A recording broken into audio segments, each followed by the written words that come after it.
Hola, buenas noches. Hola doctor, buenas noches. Parece que solo estamos ambos, Elba y Fernanda. Pues no sé si les quiere dar Ujú. unos 5 minutitos, entonces se conecta unos minutos más La, tarde. la clase no es muy larga, la clase es algo corta. Podemos dar unos minutitos, no hay problema. Sí.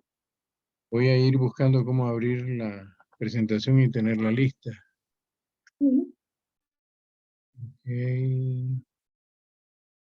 Ok, acá está. ¿Logras ver, Valerie?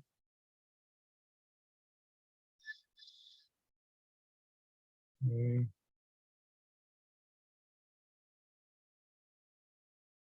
Muy bien.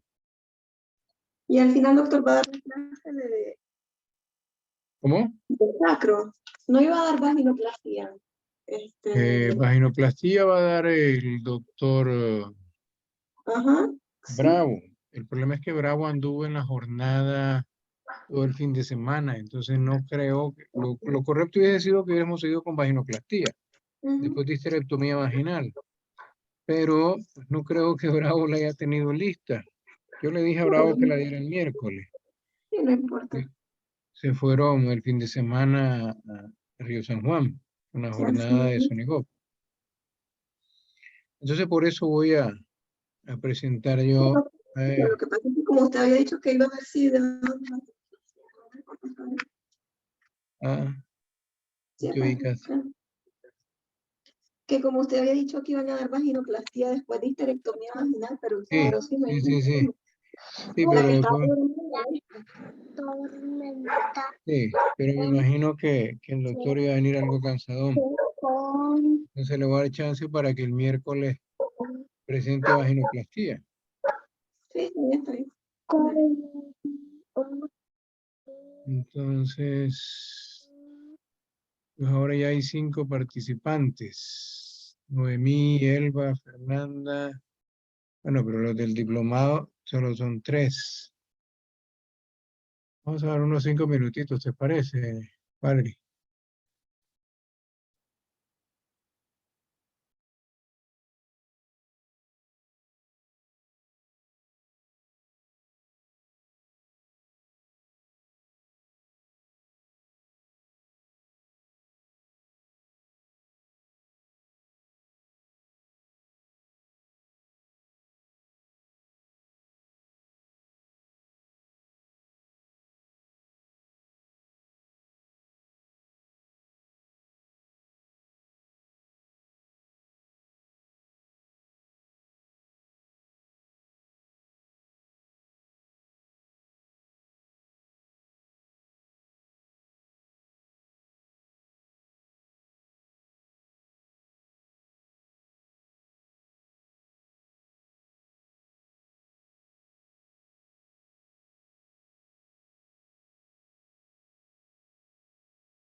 Bueno, yo creo que vamos a comenzar porque ahí los que puedan integrarse en el camino lo pueden hacer.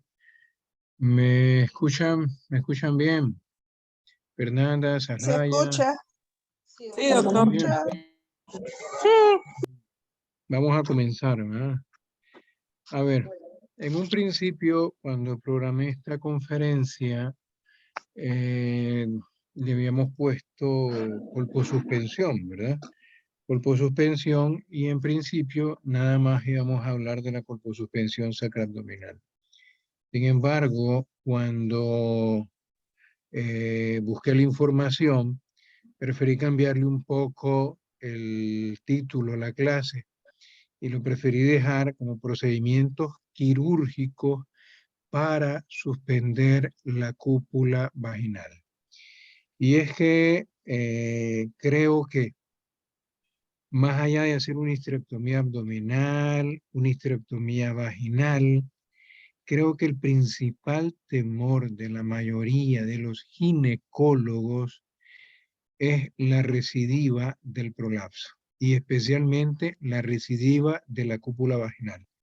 Es muy común que en la consulta de urogineco, por ejemplo en el Berta Calderón, no sé Valeria allá está trabajando, pero es muy común que en la consulta externa del Berta Calderón, específicamente en uroginecología, lo que me llega fundamentalmente son los prolapsos de cúpula.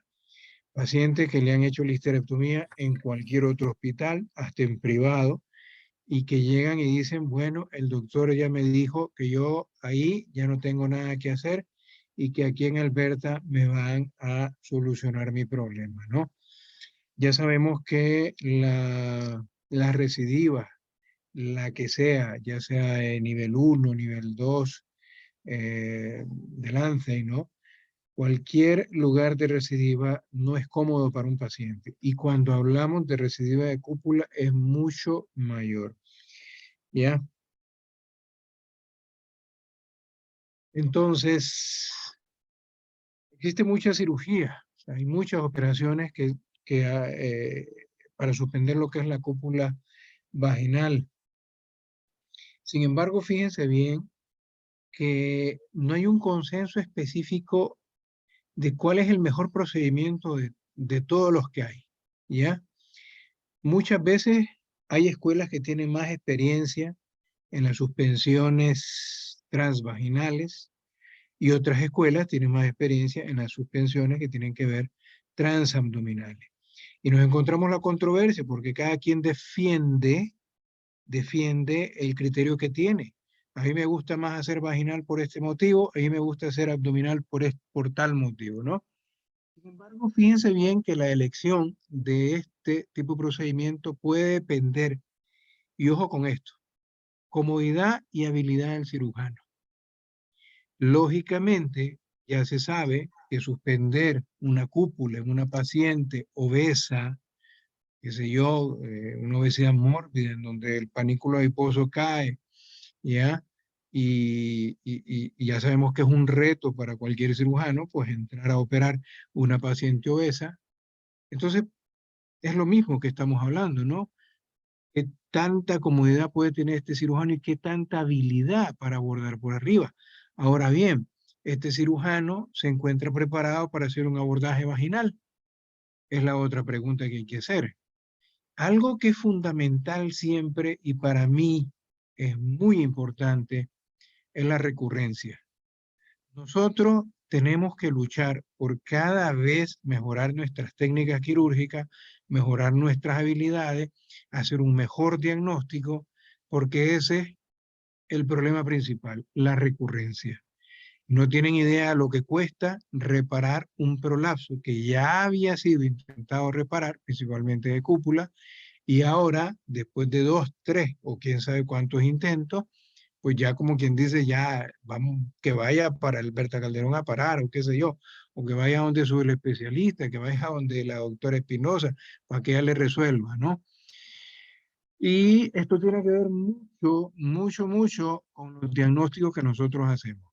Me he encontrado pacientes que al prolapso de cúpula me le hacen una colporrafia anterior y posterior, ¿ya? ¿Y para qué le sirve eso? Pues, absolutamente para nada, ¿no? Al mes la señora tiene el prolapso de cúpula nuevamente. Entonces es importante mezclar nuestro diagnóstico, tomar en cuenta la edad del paciente, o sea, estar sometiendo a una paciente de 60, 70, 80 años con comorbilidades. Ahora, señora, mira, la vamos a volver a operar. Mire, señora, que no resultó. Usted no se cuidó. Yo le dije que se cuidara. Hay que volverlo a operar. Entonces, una serie de cosas en donde al final el estado general de los tejidos lo podemos deteriorar. O sea, cada intento quirúrgico, menor la posibilidad de éxito. Y eso lo tenemos que meter muy bien y grabarlo muy bien en la mente. Entre más intentos quirúrgicos nosotros hagamos por resolver X problema o X disfunción de piso pélvico, tenemos que estar conscientes que es menor la probabilidad de éxito. O sea, nosotros tenemos que prepararnos como ginecólogos para resolver en un mismo instante, si es posible, en un mismo tiempo quirúrgico, lo que tengamos que resolver, ¿no? Hacer histerectomía más colposuspensión, ya sea transvaginal a todas las que hay, o histerectomía a la suspensión que existe por esa vía. Y siempre considerar la actividad sexual. O sea, no podemos negarle a un paciente, aunque sea mayor de edad, que tenga derecho a tener actividad sexual. Y eso es obligación de todos nosotros preguntar. Señora, ¿tiene relaciones sexuales? Muchas veces preguntamos si tiene marido y tal vez no tiene marido, pero si tiene actividad sexual. O no tiene actividad sexual en ese momento porque simple y sencillamente el prolapso 4 que tiene, que le hemos dejado ahí, pues no le permite tener una intimidad desde el punto de vista sexual o vaginal apropiada, por ende en este momento no tiene, pero cuando tú le repares el problema, ¿quién creen que va a ser el primero que la va a ir a buscar? Pues su maridito, ¿no? Eso son situaciones que uno debe de considerar siempre que nos vamos a meter a resolver un prolapso de cúpula. Ahora bien, esto ya lo hemos mencionado y venimos haciendo hincapié, tanto la doctora Espinosa, el doctor Bravo y mi persona, en que nosotros tenemos que tener siempre a mano varias posibilidades quirúrgicas en cada paciente, ¿ya? O sea, si a esta señora le pienso hacer esto, pero no encontré o encontré cierta, dificultad técnica para realizarlo, tengo esta otra técnica que le puedo hacer o puedo emplear tal situación. O sea, siempre tenemos que tener una respuesta a mano ante cualquier eventualidad transquirúrgica que nos podamos encontrar. Eso es importante. Y no simplemente venir, cerrar y decirle, mire señora, yo no puedo hacer nada por usted y va de viaje a buscar al uroginecólogo, ¿no? Eso es importante, por ende, saber escoger qué vía. De manera general, la mayoría de los autores refieren que muy probablemente, por lo benigno que es, la vía vaginal sea el mejor abordaje de este tipo de pacientes. Sin embargo, pues hay que tomar otras situaciones. Y es que si esta paciente tiene un fracaso anterior que fue realizado, o sea, una suspensión vía vaginal que se intentó anteriormente, pues probablemente quizás ya no sea nuevamente la vía vaginal la más apropiada. O cuando tenemos que realizar un procedimiento compensatorio que incluya la colocación de una malla para lograr resultados más duraderos a largo plazo, ¿no? Ahí nos podemos decidir probablemente por una colpopexia sacroabdominal. Entonces, es importante, aunque nosotros consideremos que la vía vaginal tiene menos complicaciones, es un procedimiento que puede ser más breve, con menor incidencia de formación de adherencia, es fundamental tomar en cuenta las cosas que ya lo mencioné en relación al fracaso, en relación a que si hay que hacer algún otro procedimiento añadido.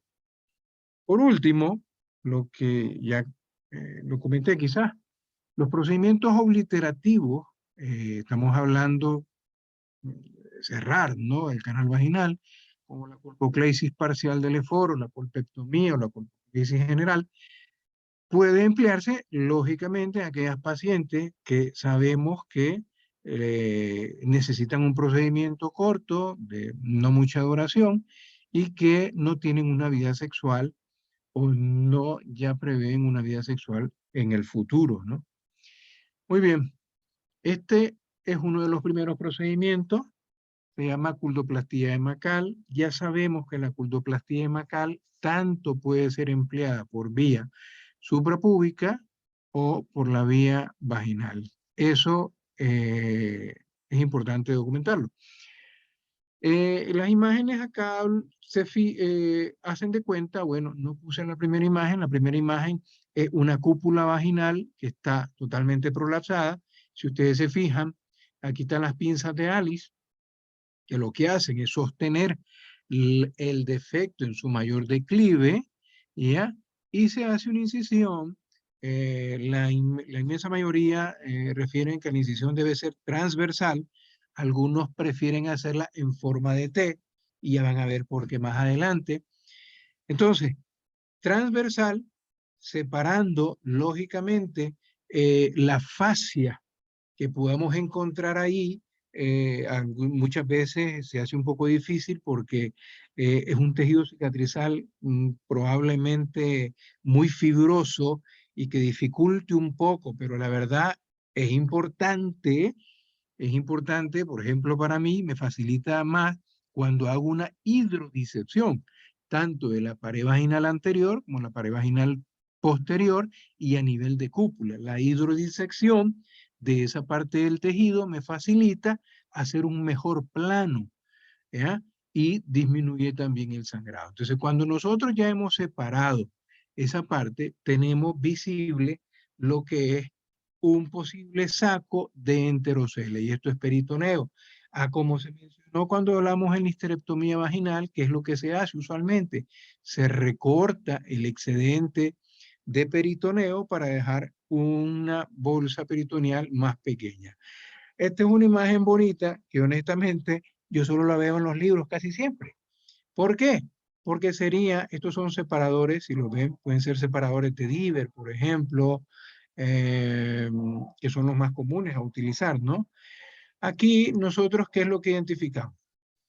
Yo mencioné que cuando hacíamos la incisión en la cúpula, después de poner las dos alis y hacer la hidrodisección, podemos hacer una incisión en T. Y la incisión en T te facilita, o sea, hacer el corte longitudinal, transversal arriba y longitudinal, pero en la pared posterior, hacia abajo. Esto te permite tener visibilidad del peritoneo que está cubriendo y de la fascia que está cubriendo la zona del prolapso. Honestamente, pues nunca me he encontrado una fascia tan bien circunscrita como la ponen en el libro, que sería muy bonito verla, ¿no? ¿Ya? Y la identificación de los ligamentos uterosacros, como lo podemos ver acá. Lo que se hace es, al mismo borde de donde está la zona de la cicatriz de la cúpula, le damos seguimiento. Podemos ir poniendo pinzas de Bacot o pinzas de Alice para sentir la parte más fibrosa. Se habla entre 3 a 5 del reloj de este lado, perdón, sí, 2 a 3 de este lado y de 5 a 7 de este lado. Tratando de tener siempre el cuidado de palpar, buscar cómo palpar los que son los ureteres, ¿no? Porque acuérdense que la cercanía del útero sacro implica también la cercanía de ambos ureteres, ¿no? Al identificar ambos ureteres, ¿qué es lo que se hace? Acuérdense cuando hablamos de histerectomía vaginal, que se ponían dos niveles de sutura en el macal, uno interno y otro externo. Entonces, el primero que se pone es el interno, el punto interno, ¿no? Se agarra se entra por vagina, esta es la vagina, la pared vaginal abierta, entramos en la pared vaginal posterior, pasamos, perforamos el ligamento uterosacro, que lo tenemos sostenida con un ali o con un abaco, y después agarramos el ligamento uterosacro contralateral y volvemos a hacer el pase de la aguja, ¿verdad? Y el hilo hacia el otro extremo de la incisión vaginal posterior. Ese es el primer punto de sutura. El segundo punto de sutura que es el que nosotros hablamos de el punto de Macal externo, es en dependencia. ¿A qué me refiero en dependencia? ¿Qué tanta superficie aún tengo descubierta del ligamento uterosacro? Porque muchas veces con solo un punto ya prácticamente cubrir la mayor parte de la superficie, porque quizás algunas veces por temor, otras veces por, qué sé yo, la poca relajación de la paciente, pueden haber sus motivos por los cuales yo decida nada más poner un punto. Pero si tenemos la posibilidad, damos un segundo punto. Entramos igual en la pared vaginal posterior, lo hacemos un poquito más adelante, o sea, hagan de cuenta que aquí tengo la vaca. Por detrás del abaco va el macal interno, el primer punto. Sin quitar la abaco, después que puse el primer punto, puedo hacer que por delante del abaco yo dé el macal externo. Y ahí están los dos puntos de macal que sugiere la literatura como tal. Ahora, no sé si logran ver al fondo, ahí se miran varias rayitas como puntitos. Claro que la lámina no es tan excelente, pero esta es una bolsita de tabaco. ¿Se acuerda cuando dije en la lámina anterior que quitamos el excedente del peritoneo? Entonces, esto es la bolsita de tabaco del peritoneo que se anudó antes de cerrar cavidad peritoneal y lógicamente darle los puntos de Macal a esto. Ahora bien, esto lo que se hace al final, si nosotros vemos en estas diferentes vistas que hay una que está transversal, y la otra que es, a ver, sí, transversal. Son, y es donde nosotros podemos ver acá, este es un útero sacro, y aquí están las puntadas del útero sacro, atraviesan la pared vaginal, donde hicimos la incisión en B. Acuérdense que nosotros tenemos antes que cerrar, sí, la pared vaginal, ¿verdad? Se cierra la pared vaginal, la incisión en T que hicimos, y se suspenden. Hay algunos autores que recomiendan quitar una parte, por lo menos una parte de tejido de pared vaginal posterior, siempre que te quede la incisión en T, pero quitando, digámoslo así, como un excedente, sin tratar de angular la cúpula, lógicamente, ¿verdad? Entonces, ya cuando cerramos la pared vaginal, hacemos la tracción de los puntos de referencia, tanto del macal externo como el macal interno, y se anudan el macal externo, ¿verdad? Y el macal interno por separado. Aquí lo pueden ver al final, donde está suspendido. Como es un hilo que se exterioriza a la pared vaginal, no conviene que sea un hilo no absorbible. En estos casos, se tiene que poner un hilo de reabsorción lenta. Lo que uno tiene que hacer hincapié es que cuando se haga la sutura, cuando nosotros tironiemos y hagamos la sutura, siempre con nuestro dedo índice levantemos esta cúpula, la peguemos al ligamento para que el ligamento quede, o la cúpula, mejor dicho, quede adherida al ligamento y no quede un espacio entre la cúpula y el ligamento. No sé si en esta lámina logran ver, ahí está el ligamento uterosacro, aquí se ha traccionado y prácticamente la cúpula queda adherida al ligamento uterosacro. Esto es un recordatorio prácticamente casi de lo que se dijo en la clase de la histerectomía en relación a los macales. Esta es la fijación al ligamento sacroespinoso, ya es otra de las técnicas de suspensión. Aquí no vamos a repetir mucha anatomía, solamente hacer el recordatorio que a 2 centímetros de lo que es la espina ciática, mejor dicho, en los primeros 2 centímetros de la espina asiática tenemos la cercanía de vaso y nervio y podemos correr el riesgo de lesionar ya sea el nervio pudendo o el nervio glúteo superior. Y mucho cuidado, ¿ah? Porque una de las complicaciones, aparte de el sangrado que puede tenerse acá por una lesión vascular, es que nosotros dejemos a la paciente con un dolor sostenido sobre ya sea la cadera o la región bulbo perineal. Entonces, ¿qué hay que siempre hacer? Alejarnos 2 a 3 centímetros de la punta de la espina ciática, en sentido medial, ¿verdad? Y para llegar al punto de seguridad en donde nosotros debemos de hacer la suspensión como tal o la perforación del complejo del ligamento sacroespinoso, ¿no? Como tal. Ok, yo no tengo lo que a veces tienen los muchachos del seguro, que tienen aguja de este tipo, aguja del otro, y que no sé qué, y que no sé cuánto. A mí con costo me tengo esta pincita que se llama portaligadura de Chan o aguja de Chan, le llaman en el Berta Calderón. En el Berta existen, hay tanto del lado derecho como del lado izquierdo. Y esta que está aquí es un gancho para nervio, le llaman ellos, porque al final se le ve el ganchito ahí finito, ¿ya? Pero no es nada más que para agarrar el hilo que tengo engasado dentro del ojo de la punta, perdón, de la portaguja o portaligadura de Chan como tal. Estas son unos separadores que son bellísimos, son ideales. Lastimosamente, en donde trabajo yo no los tengo, no sé si Valerie los tendrá, ¿verdad? Estos son los famosos separadores de Brixky, se escribe, ¿no? Son separadores lindos porque honestamente tienen la forma o la curvatura que necesita para tú exponer el ligamento sacroespinoso y tenerlo de frente prácticamente, ¿no? Aquí lo más que pido es, deme el diver y ojalá que el diver logre llegar allá al fondito, ¿no? Y si nos puso un separador de variables, delgadito, chiquito, para poder entrar. O si no, vení papá, guíndate bien, por favor, pégate bien. Esto siempre y cuando, ¿por qué los separadores son ideales? Ojo con esto, ¿se acuerdan los separadores de diver? Oye, muchachos, no se duerman. ¿Se acuerdan los separadores de diver? Sí, Sí, sí. Ah, yo creo que los había dormido. Sí. Entonces, el Estamos separador de pendientes. Diver es más largo que esto y algunos son más gruesos, de mayor grosor que esto.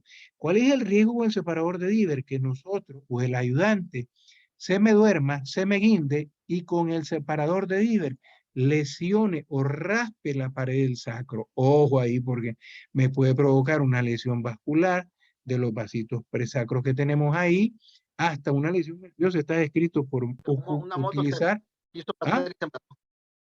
¿Ah? Alguien está ahí, no sé. Ok, entonces por eso es que es ideal este separador de brisca. Y aquí abajo tengo otros instrumentos que se pueden utilizar. Esta es la pinza de milla que tiene un gancho, una forma de gancho en la punta. Aquí se pone el hilo, igual se hace el pase, perforando el ligamento sacroespinoso, ¿verdad? Y lógicamente tomando el hilo con un gancho. Aquí lo ponen bonito, que estos van juntitos. Dice entonces, si ven este espéculo, que parece la hoja posterior del espéculo de Gray, está como fenestrado, ven la punta. La lógica de estos fenestrados es que cuando yo paso la aguja de la pinza de milla, meto el separador, y el separador, la aguja esta entra dentro de lo fenestrado del separador y ahí yo meto el ganchito de la pinza de zaparanervio y tomo el hilo y lo logro extraer. Esas son las cositas que yo no tengo. Bueno, yo tengo la pinza de mí, eso sí. Miren qué lindo los separadores de brisca. Ahí están los separadores. Bueno, sería muy bonito poder ver así de tan evidente el complejo ligamentario coxigio sacroespinoso, ¿no? Ahí se ve, ay, el cursor a veces me da broma. Entonces ahí se ve separado. Si ustedes ven, hay una valva posterior. Es importante separar la zona del recto. Acuérdense que aquí se tiene que perforar la fascia presacra, perdón, pararrectal, perdón, ya para entrar al espacio y poder separar el recto, hacerlo hacia un lado. Este, por ejemplo, es el del lado, estamos trabajando en el del lado derecho de la paciente, ¿no? Entonces el separador ahí está dándonos la amplitud y la visibilidad para el complejo ligamentario coxigio sacroespinoso, ¿no? Aquí está la aguja del porta de milla. Aquí es donde lo que se dice técnicamente es con el dedo de la mano izquierda del cirujano se palpa la espina y cuando tengamos el cálculo de la parte media, nosotros deslizamos la pinza de milla sobre la zona palmar, si lo ven bien, de la mano izquierda. Y ella va buscando al dedo índice. Cuando llega al borde donde está el ligamento, el complejo ligamentario, nuestro dedo hace presión, o sea, se levanta la pinza para que nosotros podamos angular la aguja de la pinza de milla y perforar el ligamento. Nunca dice que debemos de agarrar toda la superficie del complejo ligamentario, pues. Siempre dice agarrar lo suficientemente de tejido que se sienta firme, ¿no? Ahí está, por ejemplo, y este es el gancho de la sutura, ¿no? De nervio, y ahí está, este es el espéculo, con la parte fenestrada que se supone que entra, hace separación, y uno agarra la aguja y la logra extraer. Aquí está la aguja, por ejemplo, ya pasada, se recomiendan que pueden ser una o dos lazadas que se le hagan al ligamento, ¿ya? Y ahora depende de con qué estoy haciendo la lazada, si lo estoy haciendo con material absorbible o de reabsorción lenta, este material puede salir, por ejemplo, a la pared vaginal externa y sin ningún problema, pues podemos dejar ahí. Sostenemos usualmente el extremo contrario, que es donde está la cúpula, aproximándonos, dice la literatura, hacia la zona donde probablemente estaban quienes, los uterosacros, ¿no? Hacia esa zona la sostenemos hacia el lado izquierdo del borde o el ángulo de la cúpula vaginal y ahí hacemos la perforación de la pared vaginal en el caso que trabajemos con hilo eh, de reabsorción lenta. Ahora, si estamos trabajando con hilo no reabsorbible, entonces estamos hablando de que la sutura va a quedar por dentro, no puede quedar exteriorizada. Hacemos una especie de anudación o de polea, se tracciona el hilo y lógicamente se cierra lo que es la incisión que se hizo en pared vaginal y el hilo no reabsorbible queda por dentro.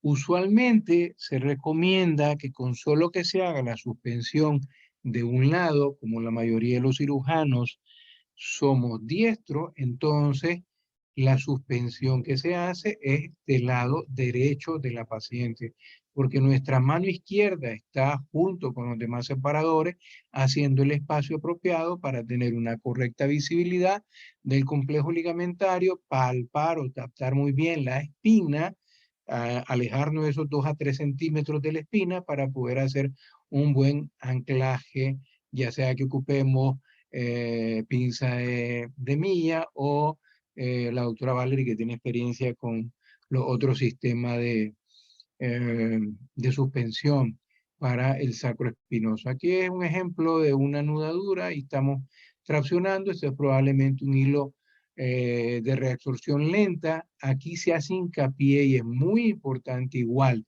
que al anudarse los puntos que están anclados, hagamos la correcta suspensión, o sea, metamos nuestro dedo índice y nuestro nudo junto con el dedo índice llegue a prácticamente a tocar la superficie del complejo ligamentario. Si nosotros, ojo con esto, si nosotros hacemos esto con hilo no de reabsorción lenta y nos queda un puente hecho, o sea, el tejido no se aproximó a lo que es el complejo ligamentario, entonces ese hilo se va a reabsorber en algún momento y ¿qué va a pasar? Un fracaso en la cirugía porque se va a volver a prolaxar el paciente. Al final ellos recomiendan de dejar por el riesgo de sangrado, recomiendan dejar una especie de tamponcito vaginal, o por lo menos las primeras 24 horas y que esté haciendo un poco de presión hacia la zona del ligamento sacroespinoso que hemos trabajado. Algunos cirujanos les gusta hacer esta suspensión desde el punto de vista bilateral, pero se menciona que el 80% de este tipo de suspensiones, con solo que la hagamos hacia un lado, acompañado, hacen referencia a ello, acompañado con una vaginoplastía fundamentalmente posterior, con perineoplastía, eso ayuda mucho a resolver el paciente.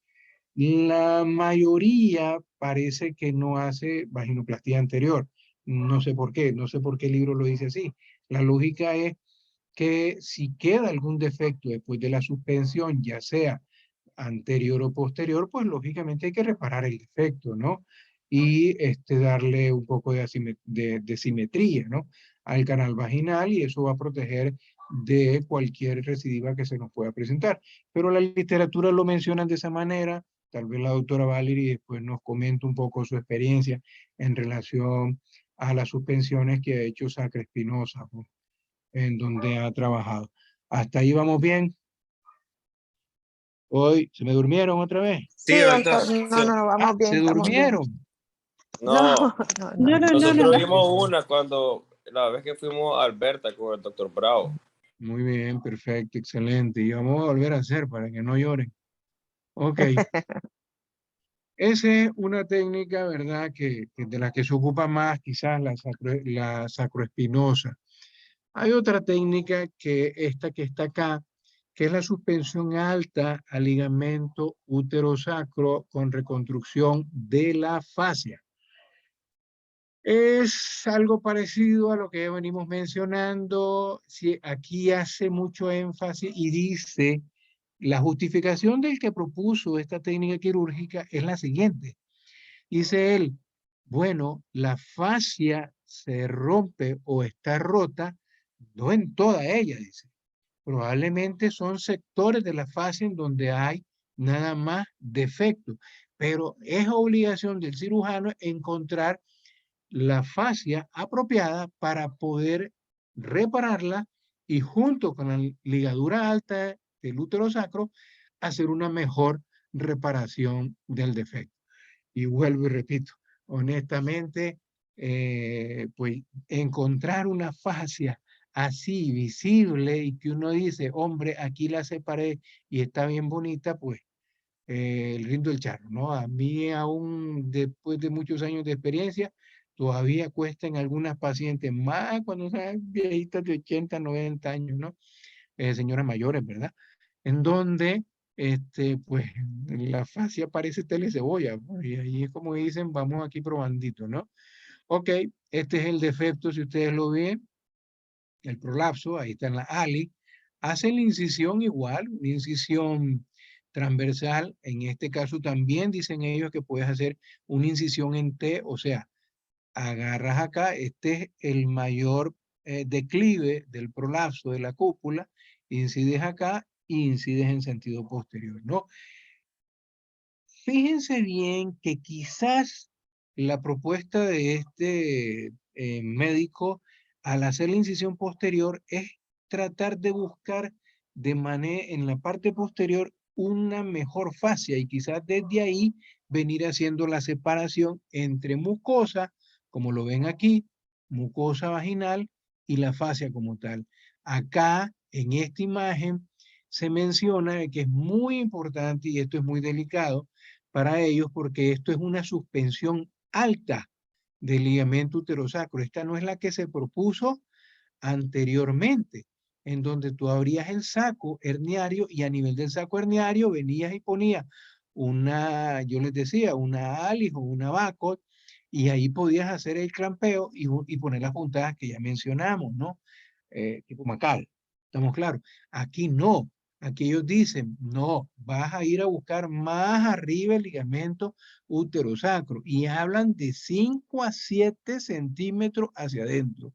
Es bastante, es algo riesgoso, honestamente, porque entre 5 a 7 centímetros sobre el hueco pélvico en las paredes laterales, ténganlo por seguro que tienen muy, pero muy cerca el ureter de cada lado, ¿no?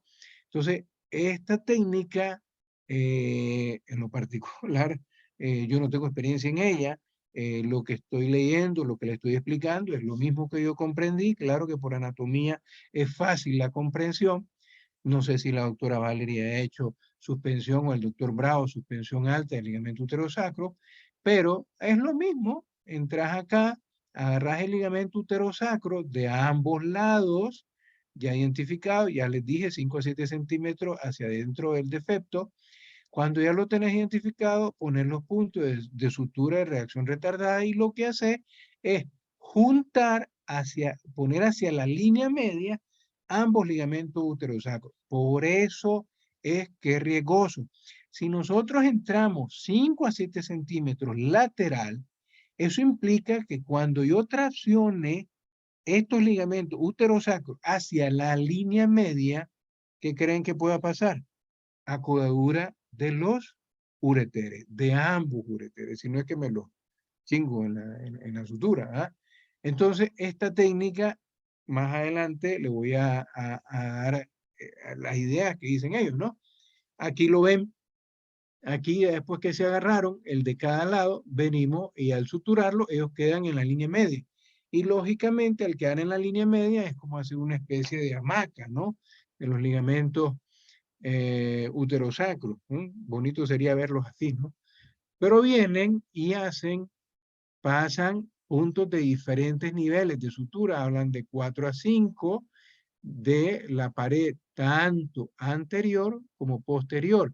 Si ustedes ven acá, esto es mucosa vaginal sostenida con pinza Tiali. Esta es la famosa fascia, ya sea anterior o posterior, que hemos identificado. Entonces entra la aguja, mucosa vaginal, fascia, ligamento uterosacro, fascia nuevamente, esta es la anterior, y mucosa vaginal, caray, se me perdió, y mucosa vaginal anterior.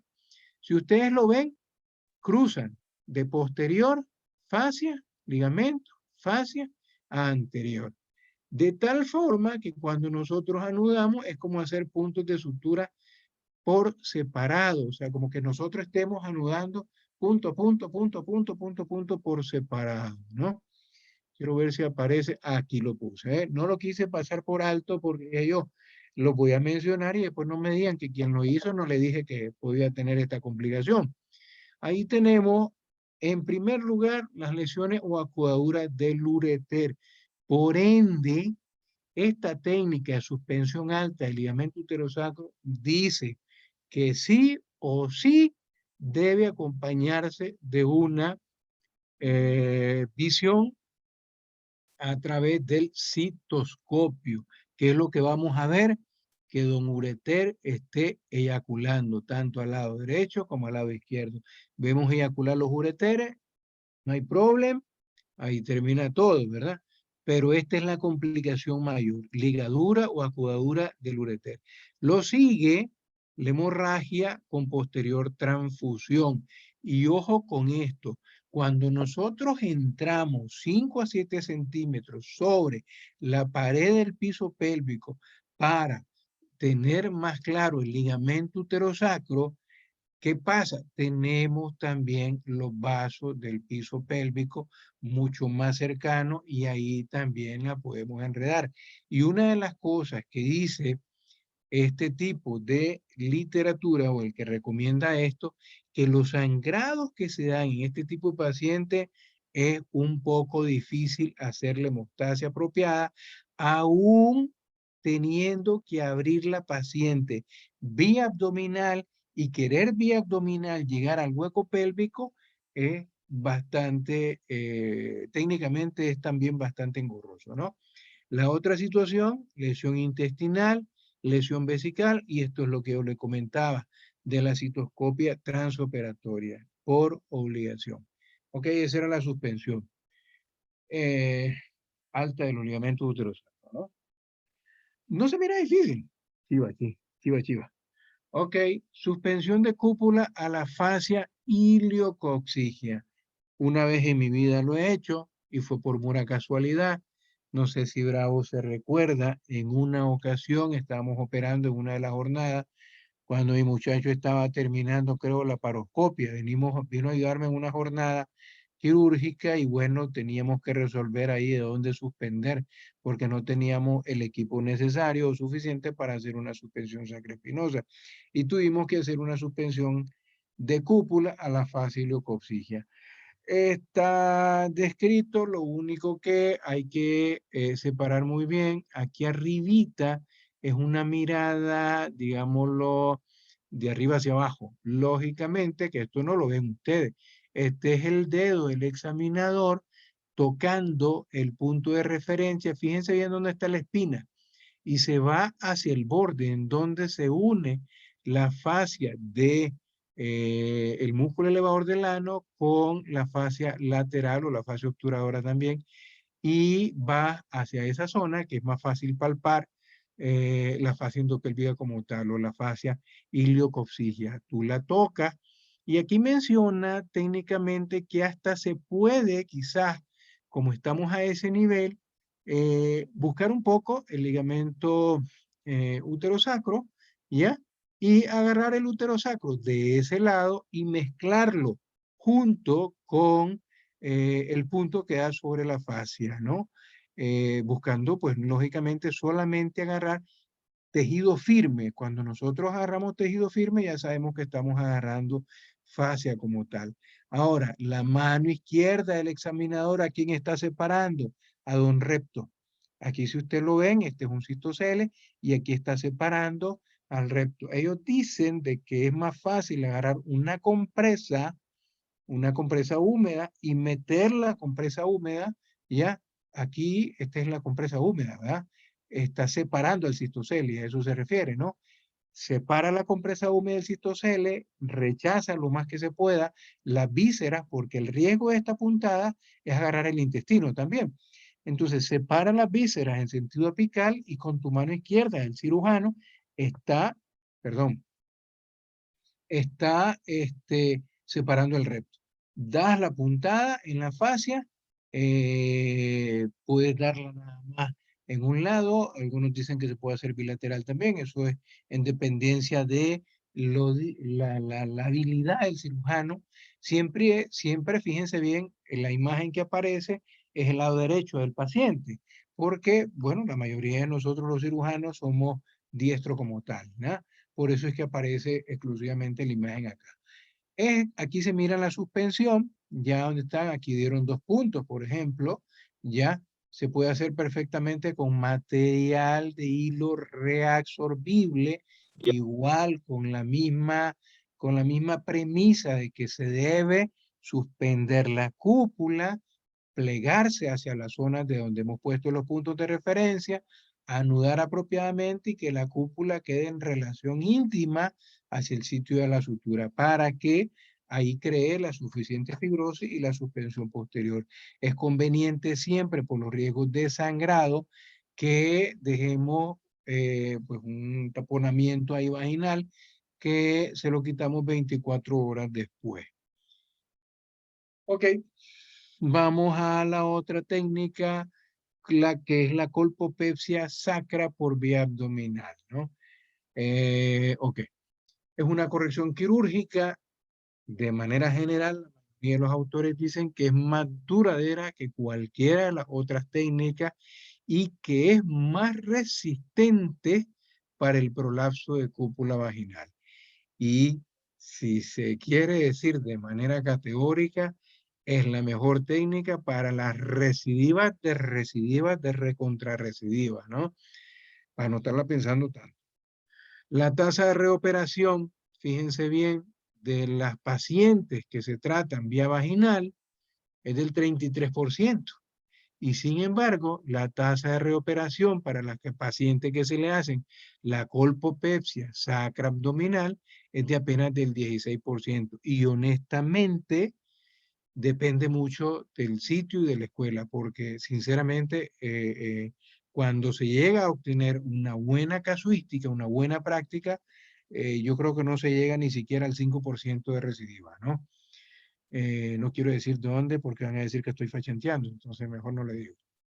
Resultados óptimos, 56% de suspensión por vía abdominal. Óptimo me refiero que no quede con ninguna disfunción el paciente. ¿Por qué?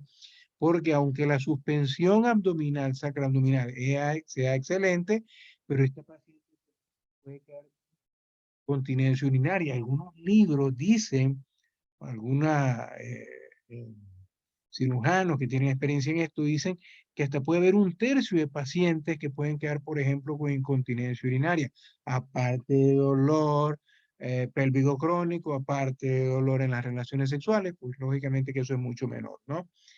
Pero miren qué diferencia. Es un resultado muy óptimo del 56% abdominal, en cambio el vaginal apenas es un 29%, ¿no? El abordaje abdominal, ya sabemos que nos va a llevar mayor tiempo quirúrgico, por ende puede llevar mayor morbilidad también. Puede ser que hayan algunas indicaciones que puedan ser un poco controvertidas, pero la verdad es esta, que muchos cirujanos la usan como cirugía primaria para todos los casos de prolapso de cúpula post-histerectomía. O sea, la mayoría de los cirujanos prefieren decidir por una cirugía que sea más resistente, más duradera, con menor recidiva y lógicamente con resultados óptimos, más apropiados.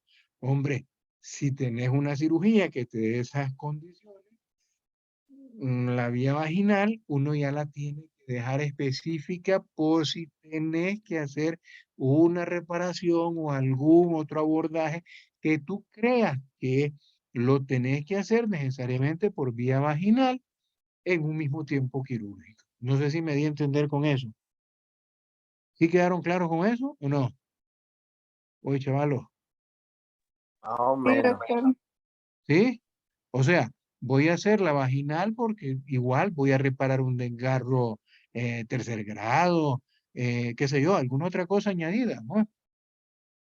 O prefiero tratar una incontinencia urinaria con una malla suburetral, entonces hago la suspensión vía vaginal y le pongo su mallita suburetral para corregir incontinencia. Así me doy a entender, ¿verdad? Sí, sí, sí. Sí. Es que solo hay dos, ni modo. No, no, doctor, yo la verdad estoy un poco confundida. Es ¿De una qué? colpopexia abdominal, entonces hace la colpopexia abdominal y después vas a hacer la reparación, digamos, de las otras alteraciones del piso pélvico, no No, sé. no, no, no, no, no, no, no, no, no. No he dicho eso. A ver, es la mejor cirugía cuando queremos hacer algo que sea más duradero, ¿ya? Más duradero, o sea, que tengas mejores resultados. Si te fijas, resultado óptimo, ¿qué te dice? 56%, no te dice 100%. O sea, siempre puede haber alguna situación que quede pendiente. Por ejemplo, me ha pasado que hago una suspensión sacroabdominal, pero yo la tengo que revaluar después. ¿Por qué? Tienen varias situaciones. Esa paciente te puede hacer un enterocele, si te puede hacer un enterocele posterior a esa suspensión sacroabdominal. ¿Te puede hacer incontinencia urinaria? Claro que te puede hacer incontinencia urinaria. O sea, son situaciones que tú posteriormente puedes ir viendo, ¿ya? Ahora, si la paciente, tú corriges el prolapso y documentas, por ejemplo, una incontinencia urinaria de esfuerzo, no es tan mala la decisión de hacer una colposuspensión sacroabdominal y hacer una operación de Burs al mismo tiempo. Y estás mezclando dos cirugías que las estás resolviendo vía ¿cómo? Vía abdominal. Y resolviste su prolapso y resolviste su incontinencia urinaria. Ah, pero si tienes una paciente con un desgarro vaginal estadio 3, perdón, grado 3, ya, y tenés una incontinencia urinaria de esfuerzo al corregir el prolapso de cúpula, tú puedes escoger, por ejemplo, hacer una sacra espinosa, por mencionarlo, ya, y hacer una aplicación de malla y hacer una vaginoplastía con corrección del desgarro. Sí me di a entender, ¿verdad? Eso es pensar en ¿cómo decir? Buscar cómo corregir los defectos que tú encuentras previamente, o sea, cuando la estás evaluando al paciente, ¿ya? Cuando estás evaluando al paciente, entonces tú vas a escoger la vía, hombre, no voy a hacer, yo he escuchado gente, o sea, que sí lo hacen, hacen la suspensión sacroabdominal y después se van a hacer la vaginoplastia posterior. Sí me doy a entender, ¿ya? Pero honestamente, yo no recomiendo hacer ese tipo de procedimientos de esa manera. De esa manera. Yo soy que si vas a abordar la vía abdominal es porque tenés posibilidades de corregir el defecto anatómico o alguna disfunción que pueda ser urinaria, por ejemplo. O si vas a hacer un abordaje vía vaginal, tú escoges la que tú quieras. Si quieres hacer McColl, si quieres hacer una sacra espinosa, si quieres hacer una uterosacra alta, qué sé yo, la que tú quieras hacer o la que te sientas con mayor facilidad de hacer. Y al mismo tiempo que le vas a poner sumay antiincontinencia porque le demostraste la incontinencia urinaria al corregir el prolapso cuando se hizo el examen físico, ¿ya? Y si tiene pues algún otro efecto. Acuérdense que los defectos del piso pélvico no vienen solos. Puede ser que esté acompañado también con un defecto de pared posterior. Muchas pacientes de estas tienen estreñimiento, vienen con defectos de la fascia rectovaginal. Sí, sí me di a entender, Matamoros. Era la Sí, Matamoros doctor, que sí, me ya preguntaba. no, ya le comprendí. A ver los demás. Sí, Chihuine, entendí, doctor. Sí, Saslaya, ¿estás ahí, Saslaya? Sí, doctor. No sé si se Sí. conectaron la doctora Meda y la doctora Idania, no sé si se conectaron al final. Bueno, Sí, aquí estoy, doctor. Voy manejando, pero aquí ¿vas voy. comprendiendo? ¿Sí vas entendiendo? ¿Sí se va comprendiendo lo que estoy hablando? Ok. Entonces, la colpopecia sacroabdominal. Debido al mayor tiempo quirúrgico y de reparación, solemos utilizar el abordaje abdominal en quienes, ¿ok? Es una paciente joven y muy probablemente con un prolapso grande.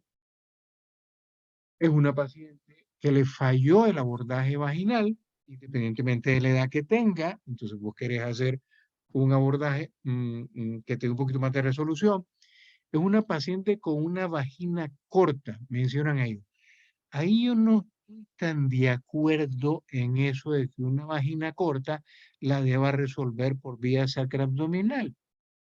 Y les digo honestamente, uno para chayote cuando querés agarrar el ápice de la cúpula de una vagina corta y estás en aquel hueco de viaje profundo, quizás ahí el doctor Bravo diría, yo prefiero mejor meterle el laparoscopio y hacer la vía laparoscópica, que voy a tener mejor campo de visión, voy a poner mejor los puntos de anclaje y eso.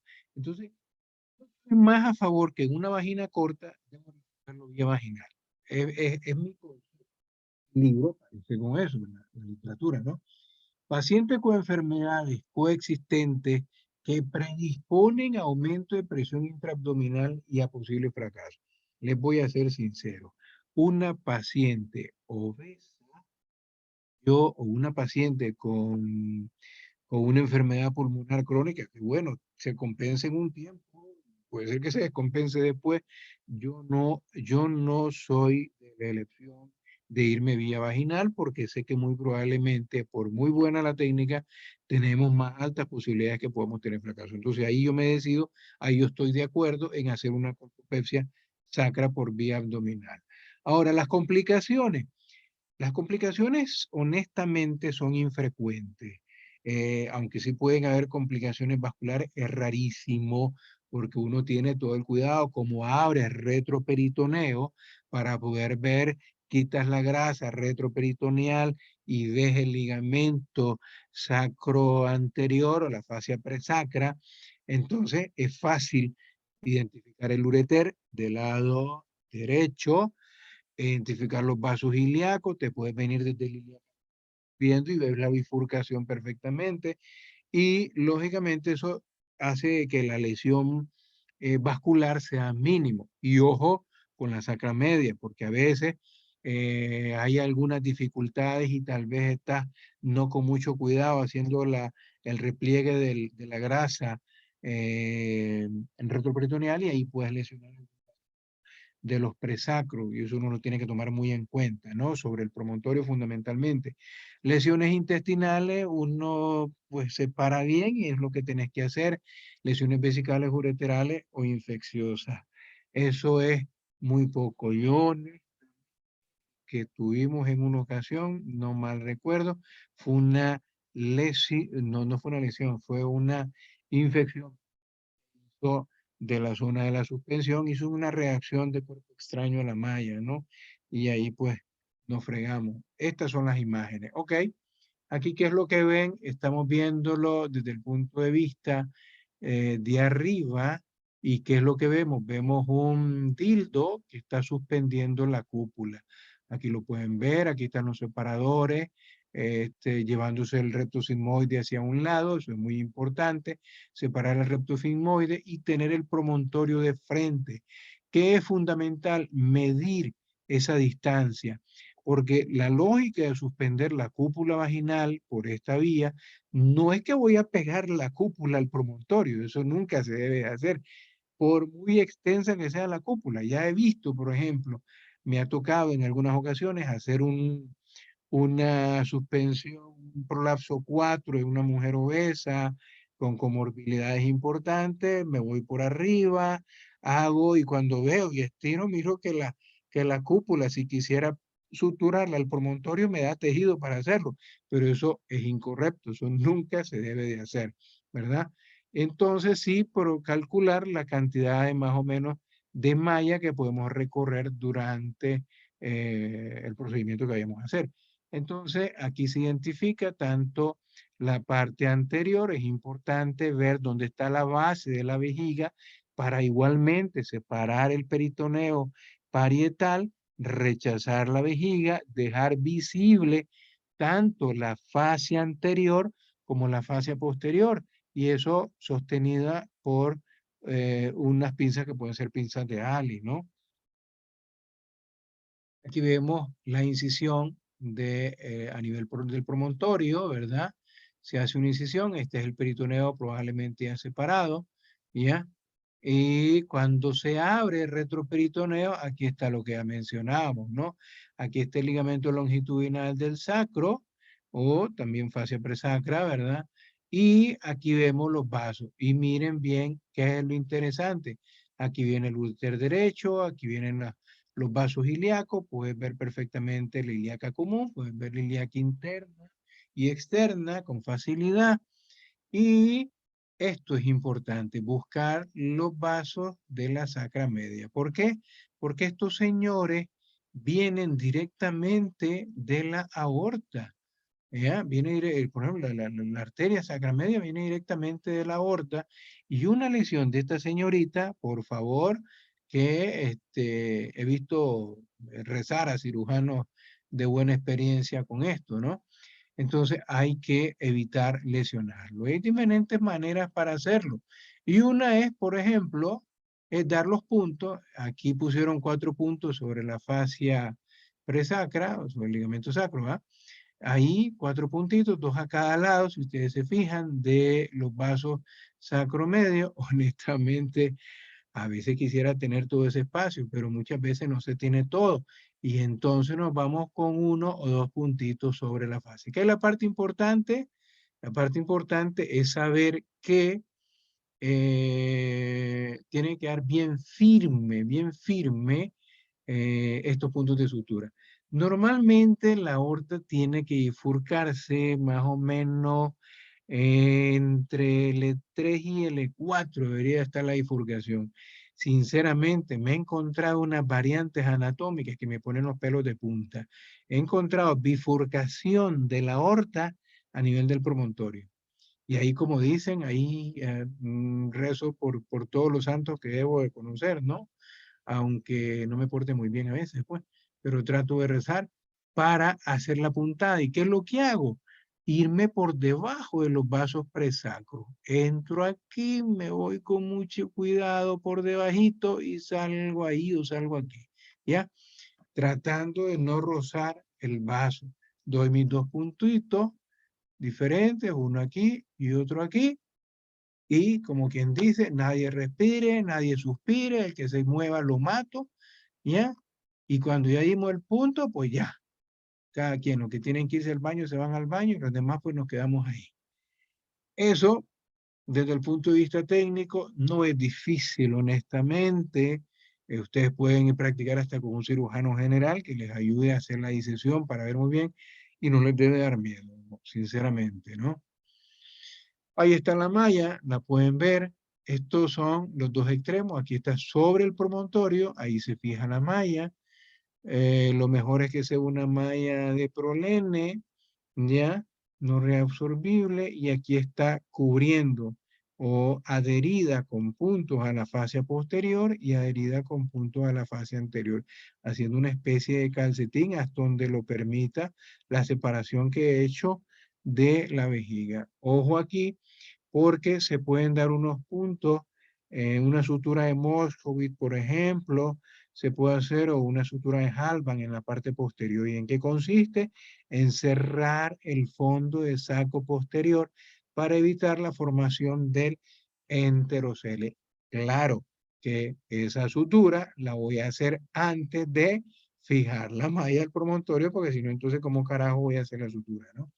O, pues hay otros cirujanos que la hacen vía lateral para como una hemiculdoplastía de Moscovitz, por ejemplo, que se hace en sentido lateral. Preferiblemente una sola que sea al lado derecho. ¿Por qué? Porque al lado izquierdo, si ustedes se fijan, viene el sigmoide descendiendo hacia el hueco pélvico. O sea, el que nos puede dar bronca es el lado derecho. Por eso llaman de una hemiculdoplastía de Moscovitz. ¿Ya? Y aquí, pues, siempre hay que tener el cuidado que esta suspensión no quede a tensión, porque eso no es correcto, ¿ya? Y menos que haya una tensión tan importante que me deje el sigmoide completamente adherido o comprimido. Eso nunca debe pasar porque la malla puede, aunque sí está descrito que en su inmensa mayoría no causa erosión, pero no es conveniente, honestamente, que eso quede adherido a las vísceras, fundamentalmente al sigmoide, que lo tenemos ahí en la cercanía. Esto ya es el cierre de retroperitoneo hacia lo que es el vesicuterino que habíamos abierto, bueno, que está, ¿no? El peritoneo visceral que está sobre vejiga, que antes era el vesicuterino, ¿no? Que se abrió ahí para poder separar la vejiga. En los últimos artículos que he podido revisar, ya mencionan que no es tan necesario cerrar el retroperitoneo. Es más, se puede dejar permeable. El miedo de los que escribían antes que debía de cerrarse para evitar de que la malla estuviera en contacto con el intestino delgado, era por eso mismo, de que se adhiriera la malla, perdón, el intestino a la malla y que eso provocara cierta erosión de la pared. Y según los últimos estudios que han hecho, pues no es necesario cerrar retroperitoneo y se puede dejar abierto. Me preguntan a mí, yo todavía lo cierro. Dígame, tal vez por viejo ya, que mañoso que hago esas cosas. Esta es la última que voy a presentar, que es una suspensión alta al útero sacro. ¿Se acuerdan que hablé de una suspensión alta al útero sacro anteriormente? Pero era vía vaginal. Esta señorita es vía abdominal. Si ustedes se ven, este es el hueco pélvico, se han separado todas las vísceras como tal, y uno se da la tarea, este es el prolapso, esto es lo que está hacia afuera, en la vejiga, esto es el prolapso que está hacia afuera. Uno se da la tarea de buscar el ligamento útero-sacro. ¿De dónde viene el ligamento útero-sacro? De las paredes laterales de entre L4, L5, S2, S3, ahí más o menos. Entonces ya sé que trae ese recorrido, lo busco, lo sostengo con una vaca o con una ali, ¿y qué es lo que hago? Lo mismo que hice en la pared, en la cirugía que se hacía vía vaginal. Le damos unas puntadas, que aquí lo pueden ver, con punto de sutura permanente, esto es ya abdominal, y puede quedar los ligamentos útero-sacro agarrados hacia la línea media suturado. Entonces, ¿qué es lo que hago? El prolapso lo tenía aquí, en hueco pélvico, lo tironeo hacia adentro y ya lo metí. Aquí ya lo metí, ¿ya? Entonces lo tiraneamos hacia adentro y este es el prolapso. Entonces, el prolapso yo le aplico una sutura que puede ser de reacción lenta y agarro fascia anterior, fascia posterior, como que estuviera haciendo una sutura, perdón, una cultoplastía de Halban, así igualito, como estuviera haciendo una cultoplastía de Halban, que se trabaja en sentido anterior-posterior, anterior-posterior, anterior-posterior. Entonces, este hilo que viene acá se va a suturar nuevamente con este mismo hilo. ¿Estamos claros? Esto de acá hacia acá. Esto de acá hacia acá. Esto de acá hacia acá. Entonces, esto por eso se llama suspensión alta hacia los ligamentos uterosacros, pero a diferencia que esta es vía abdominal. ¿Qué es lo que dan como beneficio las personas que propusieron este tipo de cirugía de suspensión de cúpula? Es lo siguiente, que como estás con la cavidad abierta, no estás tan a ciegas como estás en la suspensión alta que se hace vía vaginal, sino que estás viendo a don ureter de un lado y a un ureter del otro lado. Y lógicamente los vasos ilíacos, ¿ya? Están por ahí. Si se fijan, no se abre retroperitoneo y lo que se hace es localizar la cintilla de ambos ligamentos útero-sacro, ya preferiblemente con hilo no reabsorbible. Y prácticamente pues queda todo el piso pélvico pegado al ligamento uterosacro y después se cierra la cavidad abdominal como tal. Ah, me faltan estas, Dios mío. La colpocleisis parcial del EFOR. Es un procedimiento que en la actualidad ya no se usa, honestamente. Está bastante en desuso. Lo menciono simplemente para que si algún día alguien les menciona, pues ya sepan a qué carajo se refería. Es algo como pelar como cebolla ya al prolapso. Este es un prolapso que puede ser un prolapso estadio 3. Y esto es, por ejemplo, si se fijan, la sonda Foley, el balón de la sonda Foley. ¿Y qué es lo que se hace? Se hace un rectángulo de mucosa vaginal anterior y un rectángulo de mucosa vaginal posterior. ¿Y qué es lo que se hace? Se introduce el prolapso y se suturan los bordes de la mucosa. Si ustedes se fijan, suturas anteriores y suturas laterales. Esto es lo que permite que al suturar la fascia, esto y después esto hacia acá, permite de que el prolapso que estaba acá se introduzca. Esto está nada más limitado a pacientes que por las comorbilidades que pueden tener, pues tenés que hacer algo rápido y cerrar de una manera parcial el piso pélvico para que la pobre señora no ande con el prolapso pues por fuera como tal. Entonces aquí se pone la sutura, este es el cuello de la matriz y lo pueden ver, ¿verdad? El cuello uterino, se hacen las suturas de la porción anterior, de la porción posterior, lateral también, porque esto se logra introducir por los bordes laterales y al final esto también se plega para acá. Y viene entonces así, si lo ven, va hacia adentro. Esto es la primera parte de la sutura, que era esta parte. Y esto es la segunda parte de la sutura, que es esta parte. Ya queda el prolapso invaginado hacia adentro.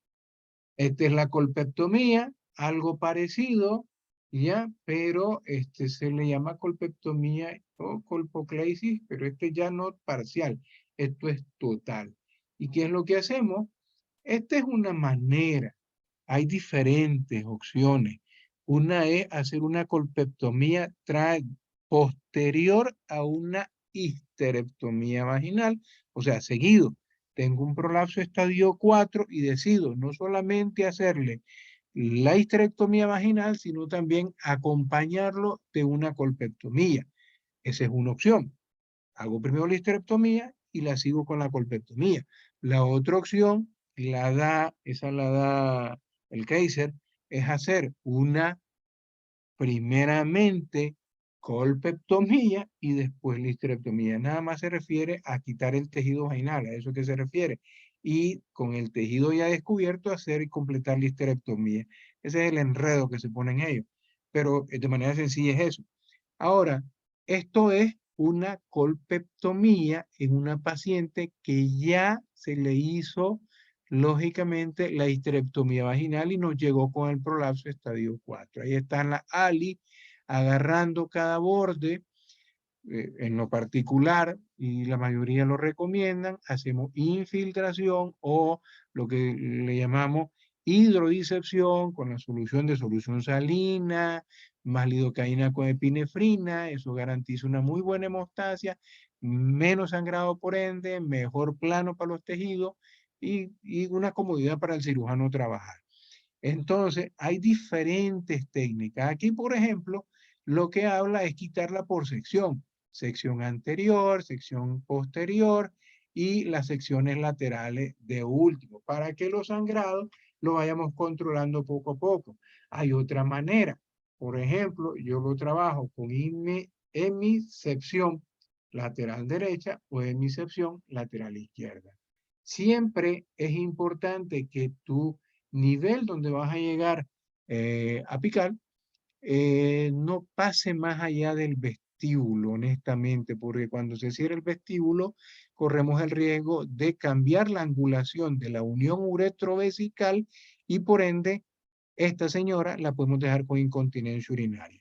Algunos autores en ese sentido recomiendan que la colpectomía debe acompañarse de una aplicación de sling suburetral ante el alto riesgo. Un tercio mencionan algunos autores de que este tipo de paciente llegue a tener incontinencia urinaria posterior a la colpectomía. Entonces no te aflijas por la incontinencia, ponerle su mallita y ya estuvo, su mallito suburetral como toda técnica de malla suburetral, ¿no? Que ahí lo van a ver con uno de nosotros, ¿no? Aquí, si ustedes se fijan, hay 3 niveles de sutura, son circulares. Es como hacer, chico, una bolsa de tabaco. Pongo un primer nivel, lo más cercano a los puntos de corte de la pared vaginal, un segundo nivel en la parte media y un primer nivel acá. ¿Qué es lo que se va haciendo? La sutura la puedo poner de adentro hacia afuera. Pero cuando comienzo a anudar, lo correcto es anudar de afuera hacia adentro. De tal manera que aquí ven, esto es como una pinza de ojo, una Forester, digamos. Introduzco acá y anudo. Al anudar acá en el número 1, ya me queda nada más el número 2. Vuelvo a hacer lo mismo. Introduzco acá y anudo. Me queda cerrado. Y ya solo me queda la primer sutura que hice, que es la que está más hacia el paciente, o sea, hacia el fondo, ¿no? Entonces, vuelvo a hacer lo mismo. Introduzco lo que quedó afuera y vuelvo a anudar. Esta es una manera sencilla como lo pone Richard Telinde, ¿no? A mí me gusta siempre buscar los brazos laterales del elevador del ano. Hago estos mismos pasos, pero al final, después de esta tercera ligadura, honestamente, a veces se hacen más de 3 ligaduras. Aquí pone 3L. A veces tienes que hacer 4 hasta 5 en bolsa de tabaco para ir metiendo la superficie del prolapso. Cuando ya llegué al final, entonces me voy a buscar los alerones del elevador del ano lateral para poner un tercer o un cuarto nivel de sutura en línea media, a tal punto que, por ejemplo, estos son los niveles. 1, que es este. 2, que es este. Y 3, que es este último que queda por acá, ¿no? Y este es el que yo le digo que yo busco los bordes laterales del elevador del ano y lo llevo hacia la línea media. Aquí ellos dicen que puedes agarrar la mucosa que tienes aquí, la mucosa vaginal que está junto al vestíbulo, la zona vestibular, y lógicamente suturarlo. Lo puedes hacer sutura continua, lo puedes hacer sutura separada. Ojo con esto, siempre la colpectomía debe ser acompañada preferiblemente de una perineorrafia. Nunca hagamos una colpectomía sin hacer una perineorrafia porque igualmente podemos dejar predispuesta la paciente para una recidiva, que es la que no nos gusta. ¿Con qué hilo vamos a trabajar la colpectomía? Preferiblemente con Vicryl 1, fundamentalmente. Bendito Dios, llegué a las conclusiones. Entonces, ¿qué podemos concluir en todo esto? Fíjense bien, comprender todo esto, estar consciente de los diferentes conceptos que se relacionan al prolapso de órgano pélvico y los diferentes tratamientos están siempre en constante evolución. Yo les aseguro que lo que yo aprendí, Valerie, cuando fue Valerie aprendió unas nuevas cosas, ahora con el doctor Bravo aprendió otras nuevas cosas, y los que vengan viniendo tras de nosotros, vienen aprendiendo nuevas técnicas. Algunas cirugías pueden ser muy tradicionales y uno puede decir, ok, esta cirugía aún sirve, ¿ya? Hablemos un ejemplo, la colposuspensión sacroabdominal, ¿cuánto tiene de existir? Y sin embargo, la colposuspensión sacroabdominal sigue siendo, se puede decir, el gol estándar para el tratamiento de los prolapsos de órganos pélvicos, fundamentalmente cuando son recidivantes. Pero uno como cirujano tiene que estar abierto a los conocimientos, por ejemplo, que nos puede presentar la doctora Espinosa, los conocimientos nuevos que nos puede presentar el doctor Bravo, y los tres, cuando venga alguien más chavalón que nosotros, ¿verdad? Entonces, igual tenemos que aceptar que esto es un proceso de evolución. Probablemente van a venir mejores técnicas, y ojalá que así sea, ¿no?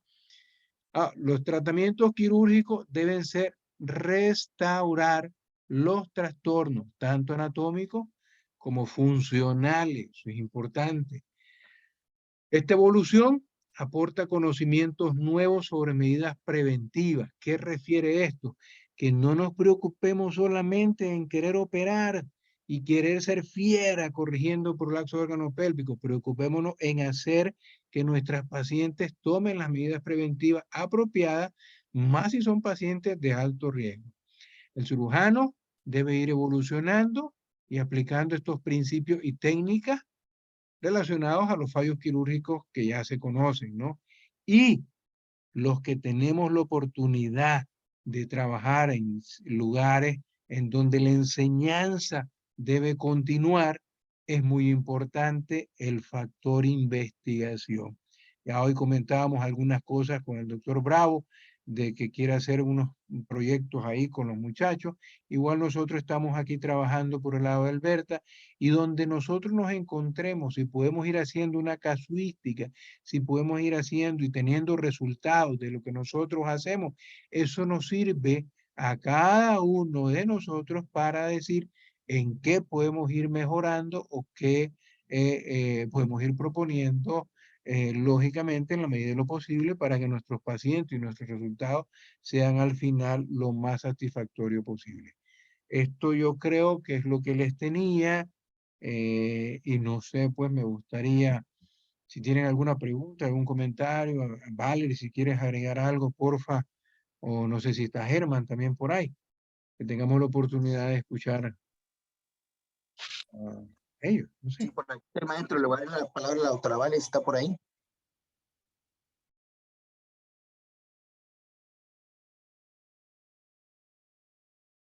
Agarra la guitarra, hermano. Sí, buenas noches a todos. Excelente su presentación, doctor. Tiene una visión súper amplia del piso pélvico. Lo que les puedo sugerir a los muchachos es basarse en lo que la paciente desee. Es el principal objetivo de la cirugía reconstructiva. Yo en la práctica aquí en el hospital, ¿verdad? Siempre que es una paciente con recurrencia de prolapso y un prolapso avanzado, ¿verdad? Es un prolapso de cúpula, usted bien lo mencionó, se va por vía abdominal, sacrocolpopexia. El gol estándar es vía laparoscópica. Nosotros creo que en el transcurso del próximo año con el nuevo hospital, pues nosotros ya vamos a estar en ese proceso de realizar las vías laparoscópicas, y tiene muy buenos resultados. Tiene O sea, muy te buenos referís resultados. siempre a la colposuspensión vía laparoscópica con la técnica Sí, sacroabdominal, por mencionarlo. O sea, sí, es que los es la ciudadanos queden misma claros, sacroabdominal, solo que es la misma, para los mínimamente muchachos, es la invasivo. misma sacroabdominal, prácticamente la misma. Lo único que se llega un poquito más profundo en cuanto al fondo de sacro Así es. posterior. Pero el abordaje, la anatomía, todo es igual, obvio, solo es el uso de instrumentos endoscópicos. En relación a si deseo hacer una cirugía por abordaje por vía vaginal y vía abdominal, yo les explicaba que por eso es importante la historia clínica, el abordaje de que si la paciente tiene o no deseo de vía sexual.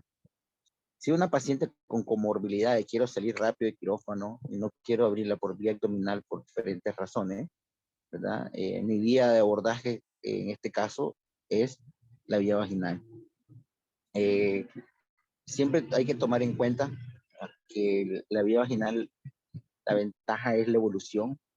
Yo prefiero, creo que usted también, doctor, como de forma general, si la paciente tiene útero y tiene defectos avanzados, mejor hacer la cirugía vaginal reconstructiva total. Los beneficios son súper grandes, ¿verdad? Se retira el útero, se hace MACOL, se hace cuerpo posterior, anterior, se le pone MAI en el caso que desee y se le hace superinoplastia. Le va muy bien a las pacientes. Si una paciente, ¿verdad?, que no tiene útero, yo obviamente, si la paciente no desea tener vida sexual, pues se va a hacer una cirugía obliterativa. Ese serían como la recomendación. Me voy por vía abdominal, bueno, de preferencia vía abdominal. Tiene comorbilidades, muy señora, quiero salir rápido, pues cirugía obliterativa. En el caso que no tenga útero, no dejo útero, ¿verdad? Por el riesgo que hay, a pesar que es una señora mayor.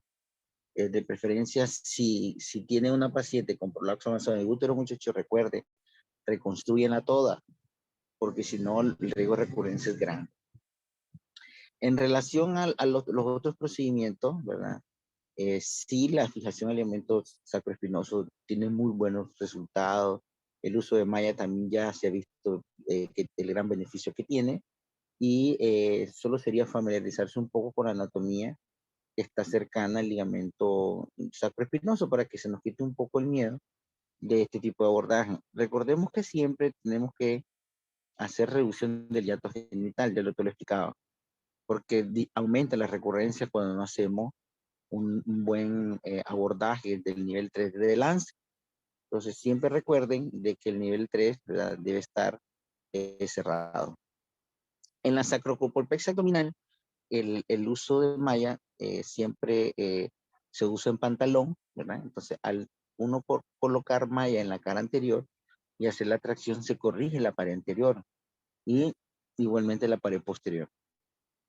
Hay un artículo del Colegio Americano, ¿verdad?, voy a buscarlo y se lo voy a compartir, que hay una pequeña tablita. Y si ustedes revisan el artículo de la SIS que les pasé, ahí en una de esas diapositivas, donde habla de cirugía reconstructiva, existe un pequeño algoritmo, ¿verdad?, de cuál es la técnica correcta en dependencia del tipo de paciente.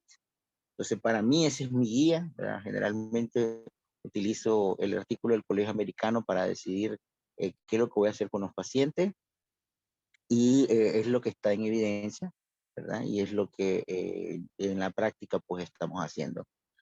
En general, recuerden lo que la paciente desee. Si la paciente desea corregir su prolapso y no le interesa ya sexual, pueden obliterarla. La única excepción tal vez que pueden tener muchísimo cuidado es que la paciente sí tiene estreñimiento. Si la paciente tiene estreñimiento, los síntomas van a prevalecer, la paciente va a pujar y después va a tener problemas. Entonces sí hay que hacer una buena historia clínica, yo insisto en eso, una buena historia clínica, tener empatía con los pacientes y ofrecer al paciente lo que el paciente necesite para tener resultados óptimos en ella, que ya se sientan satisfechos con el procedimiento, que al final eso es lo que importa, regresar la calidad de vida de los pacientes y siempre pensando en su vida sexual. Muchísimas gracias. Excelente, bravo, Gracias, doctor. excelente. Y totalmente de acuerdo, totalmente de acuerdo. Ya, yo creo que eso va a depender de cómo nos familiaricemos, como decía el doctor, y y el conocimiento de la anatomía. O sea, si ustedes conocen la anatomía, no se van a perder. Usted va a ser fácil entenderle a una técnica, va a ser fácil resolver en el momento. Si no puedo hacer esto, hago lo otro, o hago aquí, o hago allá. Entonces, no va a haber discusión a duda. Al final vas a darle la mejor oportunidad a tu paciente, ¿no?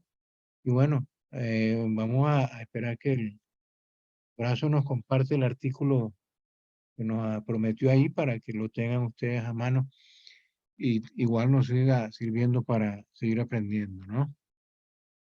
Pues no sé si no tienen preguntas, si no tienen comentario o si no, alguien quiere hablar de su propia experiencia, no sé. Si no, pues nos vemos el miércoles, seguiríamos con vaginoplastía, ¿ya? Entonces, ahí sería con el doctor Bravo. El día miércoles, si Dios lo permite, ¿no? No sé si querés hacer algún anuncio, Bravo, de lo de la próxima fin de semana. Las cirugías, para que sepan los muchachos. ¿Qué es lo que ya tenés Sí, listo? mire, ¿Qué? en general, entre la logística ya las pacientes ya están, ¿verdad? Van a poder observar un poco cómo el servicio se organiza para el manejo de estas pacientes, la estandarización que tenemos en cuanto al protocolo quirúrgico. Van a observar cómo los mismos residentes ya están familiarizados con la historia, ya saben por qué la importancia, el uso del tener el conocimiento previo ante el ingreso de los pacientes con sus resúmenes clínicos. Es un poco la metodología la cual a mí me enseñaron en el instituto, y se van a dar cuenta de que eso optimiza resultados, disminuye complicaciones. Entonces, sí me gustaría que llegaran un día antes, ya sería lo ideal, porque ya el trabajo va a estar hecho, pero sería ir a revisar los expedientes, conocer a las pacientes, tener conocimiento de los casos. Yo voy a facilitárselo compartiendo los resúmenes clínicos. Eh, Van a ser creo que un total de 25 casos. Anduvimos ahorita en la brigada de Río San Juan y pues aparecieron casos que son casos interesantes que se pueden incluir. Tengo pensado, son 5 quirófanos, ¿verdad? Entre 4 a 5 procedimientos por quirófano, entonces sí lleguen con energía, descansen, porque va a ser una jornada bastante intensa.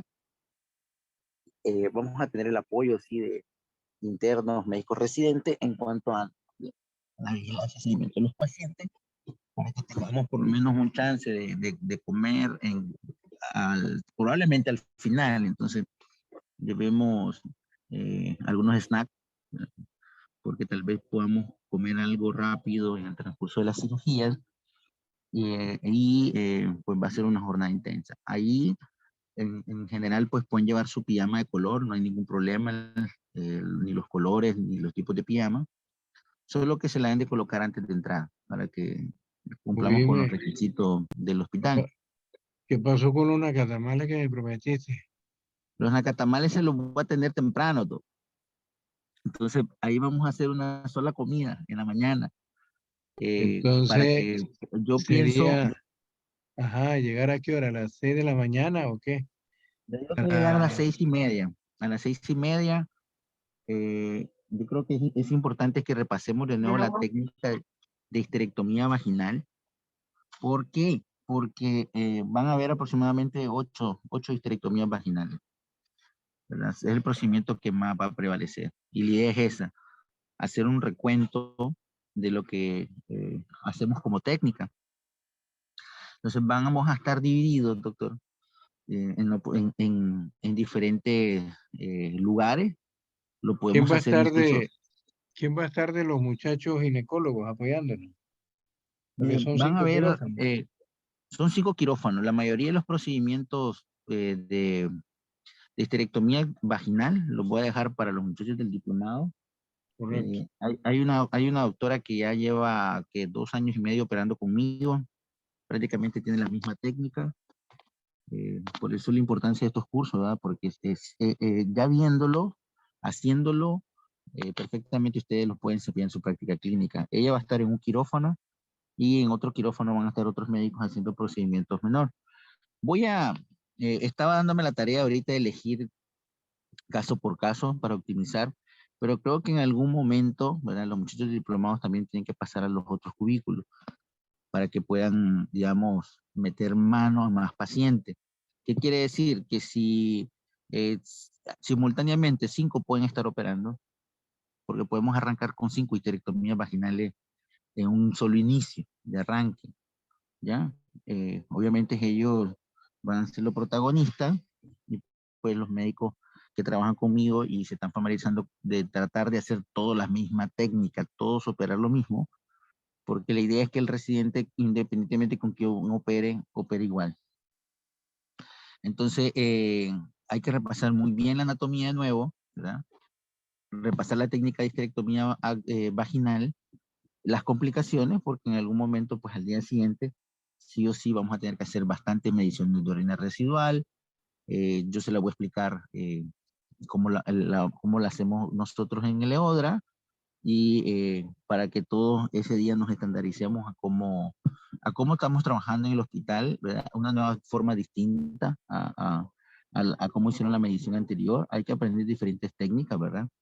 Para que podamos estar con un mayor nivel de resolución a las pacientes, porque si tienes un ultra, pues hacerlo por ultra. Nosotros hacemos orina residual con volumen conocido, eso lo voy a explicar ahí durante estemos. Y les puedo asegurar que van a estar felices una vez finalizada la actividad. Lleguen con tiempo, ¿verdad? Porque después podemos irnos a un lugar a relajarnos y poder compartir la experiencia de la actividad, ¿verdad? Y entonces va a ser una jornada bonita, algo cansada, pero al mismo tiempo recreativa. Ya las cartas de la universidad ya están para los que se van a quedar ahí, ¿verdad? Y solo creo que falta finiquitar lo de la comida. Eso lo voy a ver si en el transcurso de la semana, no se preocupen, que por lo menos yo lo que le voy a tener es café, agua, un buen desayuno, ¿verdad? Y después pues en la actividad recreativa cada quien que salve como Santa Marta, pero lleven estudiada la anatomía, por favor.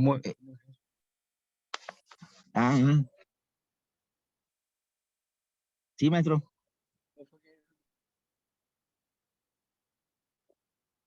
Aló. Hola. ¿No me escuchas? ¿Qué dijo, maestro? O Santa no sé qué, o no entendí. No, la actividad recreativa va tipo Santa Marta.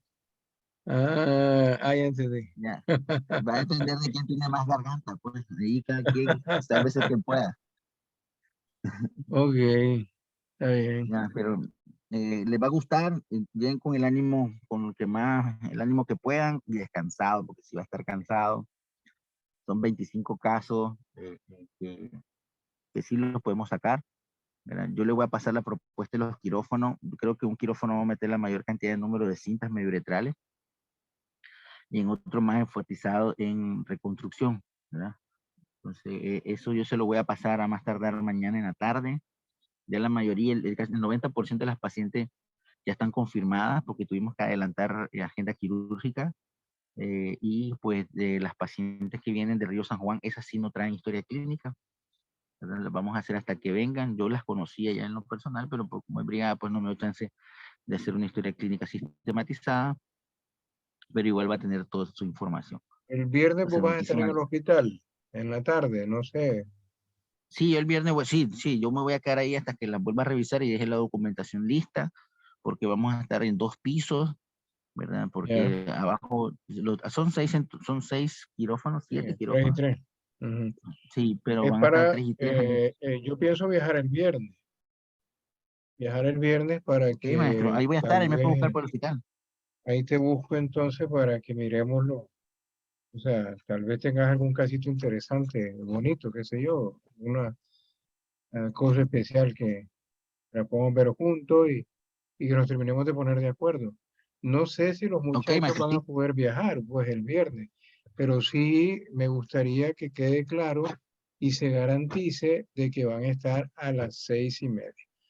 O sea, que me refiero a los del diplomado, ¿no? O sea, no buscar y estar diciendo que a última hora que vamos a viajar y esas cosas. Hay que buscar cómo estar temprano porque pues vamos a ver si se cumple con la inmensa mayoría de lo que es el sábado. Para el domingo, lo que ya tú dijiste, que puedan también tener oportunidad de hacer las mediciones de orina con volumen conocido para que miren ellos, pues, con las cosas y puedan evaluar también a sus pacientes y darle de alta a sus pacientes, pues.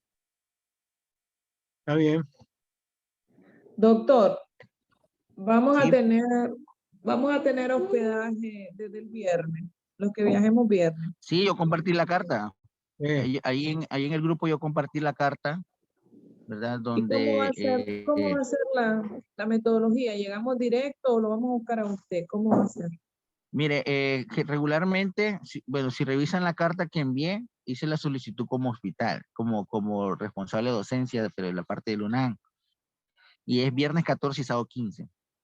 Yo puse 8 personas, ¿verdad? Por políticas de la institución, pues si son pareja tienen que dormir separados, ¿verdad? Pero porque separan, los cuartos creo que son algo diferente.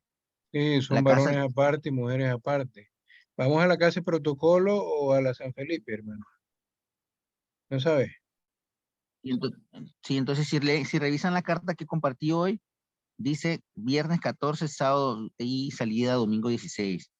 Entonces lo hago con esto porque yo les sugiero, como dice el doctor, que estén con tiempo para que después no es que me retrasé. O sea, cuando son brigadas, el- los médicos quieren irse temprano, los anestesiólogos y todo el personal. Entonces son más rápidos que lo habitual.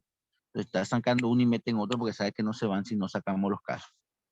¿Ya? Entonces no podemos nosotros ser los que atrasen el proceso. Nosotros debemos estar a las 7 en punto, ¿verdad? Incluso estoy pensando, doctor, mejor comenzar a las 6 en punto, para que podamos desayunar, hablar rápido de la técnica en los que estamos comiendo, yo estoy presentando, ¿verdad? Y después nos disponemos por equipo, según como tengamos la distribución de los quirófanos, y poder comenzar. A las 7 en punto nosotros tenemos que estar en los quirófanos para no atrasar a los anestesiólogos, porque si nosotros llegamos tarde van a estar mandando mensajes a la dirección, mire, estamos aquí, no está el equipo, mire, estamos aquí. Yo conozco mi hospital y nosotros tenemos que estar a las 7 en punto en los quirófanos.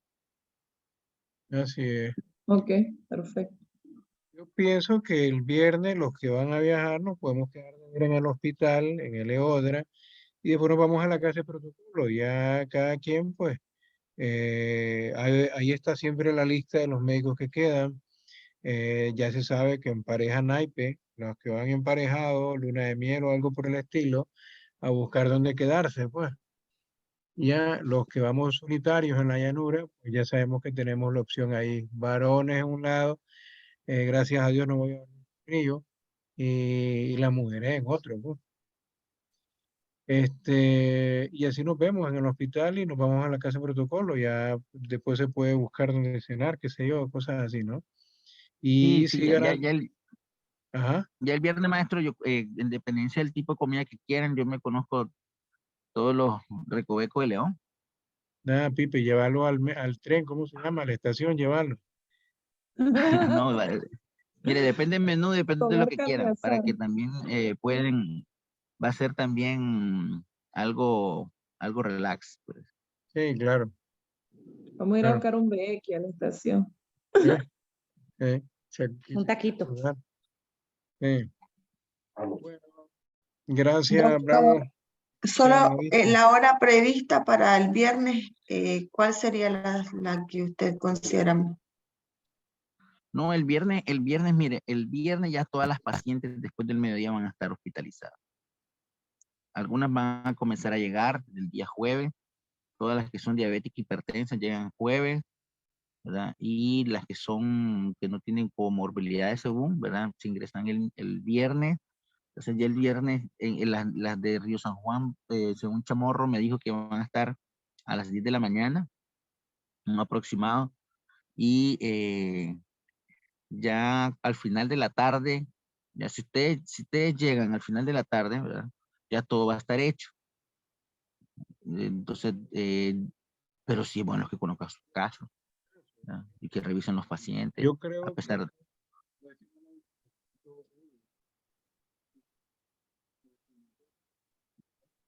acuérdense No le escuchamos, doctor. que se acuerden de llevar su acta, ¿no? Y su identificación porque le van a pedir en la entrada, ¿ya? Del hospital.